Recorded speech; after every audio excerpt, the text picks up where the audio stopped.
The infamous report on the Karachi brothels is ostensibly, we never know for sure, published between 1845 and 1846. Now, this is a very important period because it is right before what we mark as the rupture in colonial rule, which is, of course, 1857.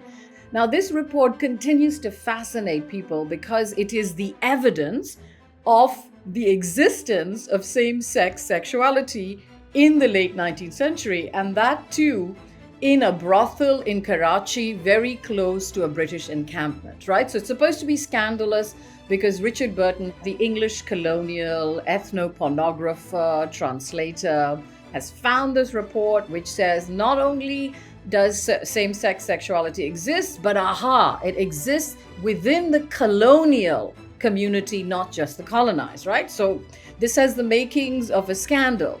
But if you probe the archive and the available materials we have, the report is nowhere to be found. There is some evidence of the fact that Richard Burton hid the report in his personal archives. But then you go to England and you find out that all his personal archives burnt down and nothing survived.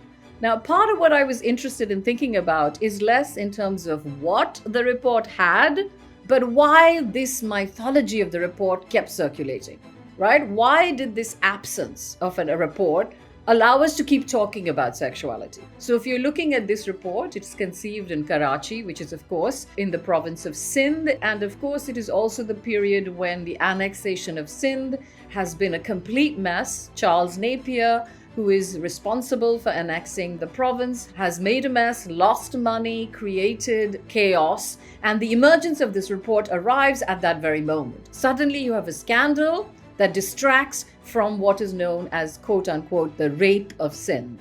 So when Richard Burton arrives in Sindh, he's not loved by the British Empire, but yet he's embraced at this moment because his report gives an opportunity for us to be distracted from other things, right? So one of the arguments that I make is, what is sexuality a cover story for in the archives? Meaning, if I focus on the finding of this report, what is it that I forget? The mythology of absence is sustained so that you and I can keep talking about it.